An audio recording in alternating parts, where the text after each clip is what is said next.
다스는 누구 거예요? 검찰과 특검 조사 결과는 다스는 이명박 대통령의 것이 아니다라고 결론이 나온 상황이죠. 다스는 이명박 대통령 거라고 봐요, 저는.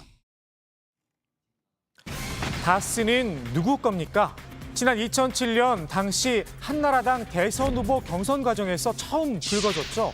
도곡동 땅 그리고 BBK와 다스 관련 의혹. 당시 이명박 전 대통령은 혐의를 전면 부인했습니다. 도곡 땅이 없다고요? BBK가 어디 가요? 새빨간 거짓말입니다. 새빨간 거짓말이라. 하지만 재판부의 판단은 달랐습니다. 대법원은 이 전 대통령에게 징역 17년과 함께 벌금 130억 원, 추징금 57억 8천만 원을 원심을 확정을 했습니다. 다스는 MB 거다라는 겁니다. 검찰이 기소한 이명박 전 대통령의 혐의, 횡령, 뇌물 등 16가지나 됩니다. 다스를 실소유하며 349억 원을 횡령하고 삼성그룹에 다스 소송비 68억 원을 대납시키는 등 모두 110억 원의 뇌물을 받은 혐의를 받았습니다. 재판부의 판단은 유죄였습니다. 2007년에 불거진 의혹, 13년 만에 법의 심판을 받은 건데요. 왜 이렇게 오랜 시간이 걸렸을까요? 아이러니하게도 검찰과 특검 덕분입니다. 지난 2007년 검찰 특수부가 나서 한 차례 수사를 진행했습니다. 결론은 무혐의였습니다. 2007년 대선을 딱 14일 앞두고 면죄부를 준 겁니다. 진실을 밝힐 기회는 한 번 더 있었습니다. 대선 직후 꾸려진 정호영 특검입니다. 당선인이란 신분이 부담스러웠을까요? 대면 조사는 한정식 집에서 꼬리곰탕을 먹으며 2시간 만에 끝났다고 합니다. 윗물이 맑아야 아랫물도 맑겠죠.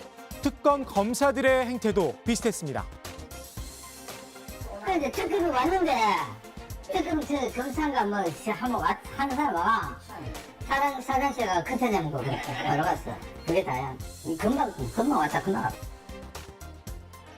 당시 특검은 다스에서 120억 원에 달하는 횡령 사건이 발생했다는 걸 확인했습니다. 그럼에도 여직원 개인이 벌인 일로 보고 수사를 하지 않았습니다. 결국 수사를 덮었다는 의혹이 제기돼 검찰 수사까지 받았는데요. 정호영 전 특별검사는 이렇게 행변했습니다.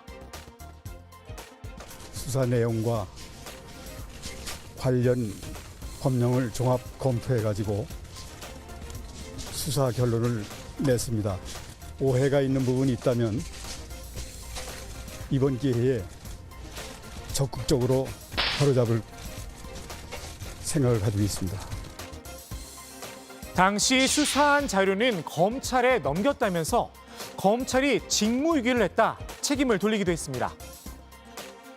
수사 기록에 목록을 붙여 인수인계 절차를 거쳐 인계하였음에도 서류 뭉치를 받아 창고에 넣었다는 것인데 이를 어떻게 납득할 수 있겠습니까?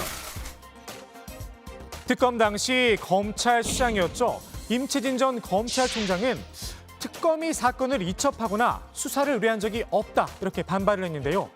120억이란 거액을 개인 횡령으로 판단한 특검이나 관련 자료를 손도대지 않은 검찰, 독인, 객인입니다.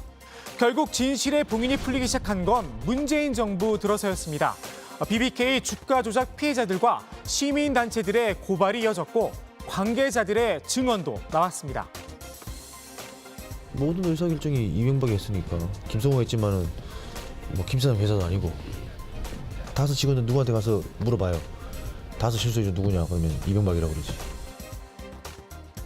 결국 검찰이 수사에 나섰고 측근들도 입을 열었습니다. 처음엔 아니라고 부인을 했었죠. 그런 뭐 당연히 뭐 저희 아버님이 지분이 있으니까 저는 그렇게 생각하고 있고요.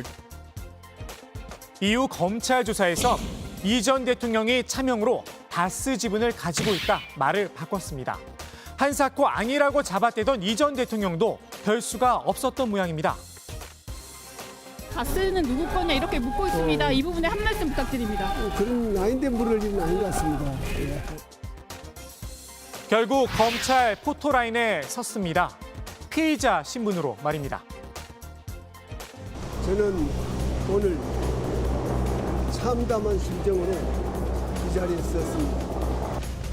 전직 대통령으로서 물론 하고 싶은 이야기도 많습니다만은 말을 아껴야 한다고 스스로 다짐하고 있습니다. 다시 한번 국민 여러분들에게 죄송스럽다는 말씀을 드립니다. 이 전 대통령의 가훈이 정직이라고 하죠. 당시 검찰 조사에서 도덕적으로 가장 완벽한 대통령이다 이렇게 강변을 했다고 합니다. 오늘 법적 판단이 나왔는데요. 그럼에도 이 전 대통령 측 입장은 같았습니다. 죄가 없다는 겁니다. 오늘 유죄로 확정된 횡령금이나 뇌물죄의 단 1원도 대통령에게 전달되지 않았습니다. 검사가 제출한 모든 증거들에 의하여도 대통령에게 그 돈이 전달됐다는 내용은 하나도 없습니다. 제3자에게 전달되었는데 그것을 대통령이 지시했거나 대통령이 알았다는 내용일 뿐입니다. 오늘 재판부가 여실히 직면을 했고 문재인 정부는 철저하게 정치 보복에 처음부터 끝까지 이명박 대통령에 대한 정치 보복으로 일관했다. 왜 정치 보복했느냐? 문재인 정권 이 사람들은 노무현 대통령의 죽음을 마치 이명박 정권의 탓으로 돌리고 그 책임을 이명박 대통령에게 묻는 그런 형식입니다. 구속 집행 정지 결정으로 그동안 자택에 머물고 있었죠. 오늘 대법원의 확정 판결로 이 전 대통령은 다시 구치소에 수감될 예정입니다.